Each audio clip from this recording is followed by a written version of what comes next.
Hi! Hello people! Hello world and hello Philippines! It's me again, Let's Talk Vlog. Shoutout po sa lahat ng mga Pilipino sa buong daigdig, especially the Marcos loyalists and supporters. Shoutout po sa inyong lahat mga kababayan and sa lahat ng mga OFW. Ayan, shoutout at mag-ingat po tayo lagi. But anyway guys, mayroon po tayong video dito. Bigyan natin ng magandang reaction. Dahil ito guys ay tungkol ito dito sa ating mahal na Pangulo. Kung saan guys, in-interview po siya ng mga media kung ano bang stand niya sa ICC, no? Well guys, ang sabi niya kasi sa yung stand niya sa ICC, kung natatandaan natin yung mga past interview niya bago siya maging pangulo, na hindi pwede na pupunta dito or mag-imbestiga ang ICC na yan, kundi allowed siya pumunta dito.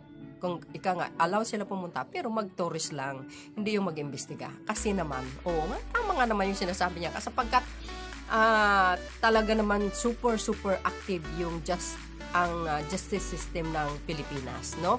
Ay kaya natin maglitis ng sino mga matataas na mga opisyal or sino man dyan. So ibig sabihin gumagana at maganda yung pamamalakad ng ating justice system sa Pilipinas, no? Hindi tayo pipitsugin mga kababayan. Kaya natin maglitis ang sinuman, kahit yung mga puti na yan eh.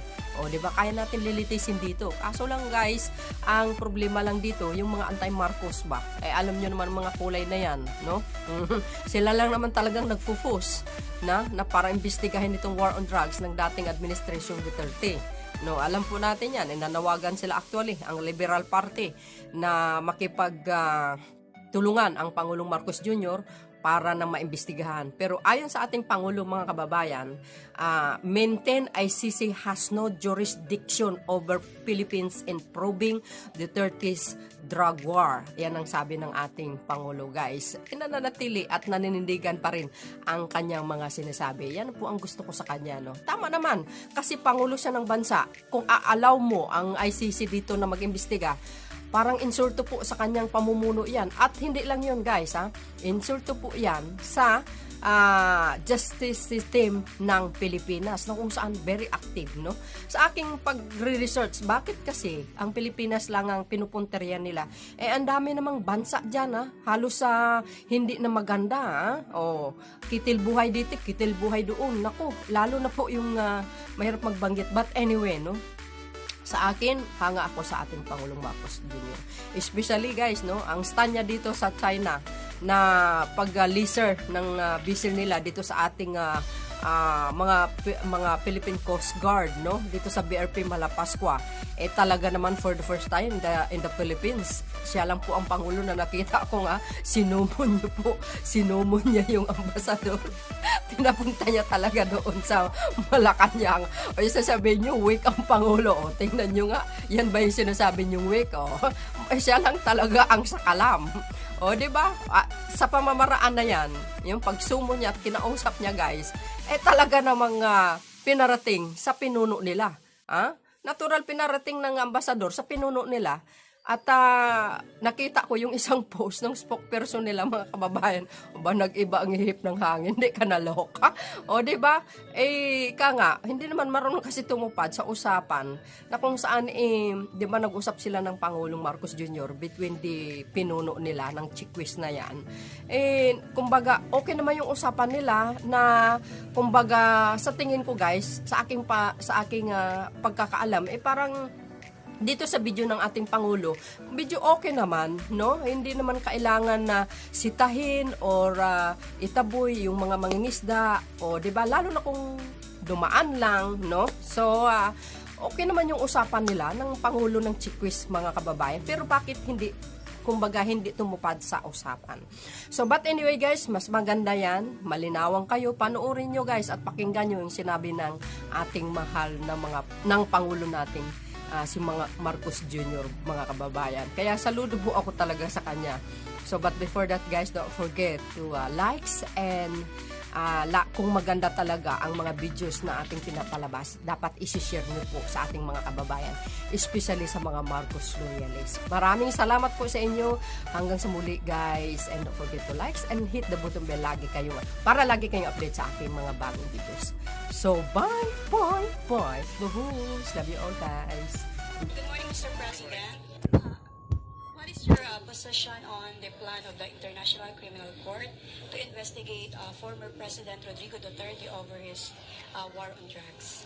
My position hasn't changed, and I have stated it often, even before I took office as president, that there are many questions about their jurisdiction and the what we in the Philippines regard as an intrusion into our internal matters and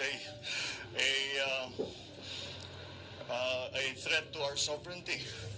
So, no, I do not see what their jurisdiction is. I feel that we have in our police, in our judiciary, a good system. We do not need assistance from any outside entity. The Philippines is a sovereign nation, and we are not colonies anymore of these former imperialists. So that is not something that we consider to be a legitimate judgment. So until those questions of jurisdiction and the effects on the sovereignty of the Republic are sufficiently answered, I cannot cooperate with them. Thank you, Mr. President. Next question from Mr. Nestor Corrales from Philippine Daily Inquirer. Good morning, Mr. President. Sir, do you think it is now the right time to activate or to invoke the country's mutual defense treaty with the United States following the laser pointing incident at the West Philippine Sea? Perhaps it is because if we activate that, what we are doing is escalating, intensifying the tensions in the area, and I think that would be counterproductive. Besides, despite the fact that it was a military-grade laser that was pointed at our Coast Guard, I do not think that it is sufficient for it to trigger the Mutual Defense Treaty. So we are in constant contact, of course, with our treaty partners, not only with the United States, but also our ASEAN partners and our partners here in Asia. And that, I think, is the better recourse, rather than to go directly to the Mutual Defense Treaty, which, again, I am very concerned would provoke the tensions rather than cool the tensions down. Thank you, sir. Thank you, sir. Ms. Bea Corpin from Rappler. Hi, sir. Hello. Good morning. Good morning. Sir, what prompted you, on China again, sir, what prompted you to summon the ambassador? Siyempre, malaking deal din yun, sir, to summon him. And how did the discussion go? What was discussed? Well, what we discussed, and I said that the laser pointing incident was only a part of what we are seeing as a intensifying or a escalating of the actions of the militia of China, the marine militia of China, the Coast Guard of China, and the Navy of China. And actually, I said we have to find a way around this, because if we are such close friends, such as China and the Philippines, these are not the kind of incidents that we should be talking about between the president and the ambassador to the Philippines from China.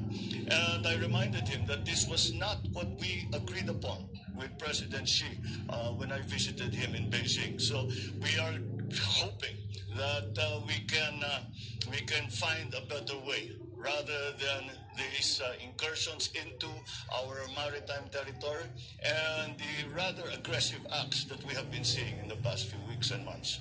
Thank you, sir. Last question from Mr. Romy Gonzalez from DZRH. Ay, magandang po. Considering the fact that the Cordilleras is the water trader of the North, sir, what's your policy, direction towards protecting the environment in the Cordilleras, especially mining, sir? Well, I think in terms of protecting the environment, is very clear what the position of this government has always been. It has been an important part of all our policies that we are environmentally conscious, that we are moving the economy towards green technologies. We are moving our production of power towards renewables. So in that regard, all our forest cover is important and must remain. That is giving the Philippines, we fall into the category of a carbon sink country because of our forest cover. And so that is a very valuable asset for the Philippines. Now, in terms of monetizing, you can actually now monetize forest cover. You can give it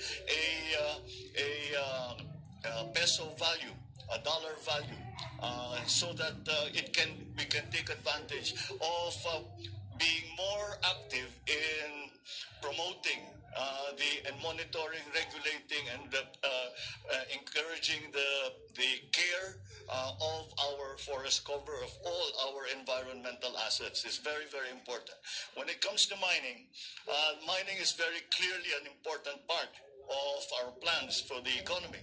However, it's clear that we do not want some of the incidents that we saw in the past few years to happen again. And so it is really a question of enforcing the law in terms of responsible mining. And that is what we will continue to do. We will always make sure that the mining companies who come in, once they are finished mining, that they leave the site in the same condition as it was when they found it. Thank you, sir. Thank you. Sir, thank you, Mr. President. All right. Thank you very much. Thank you, Thank you. Malacanang Press.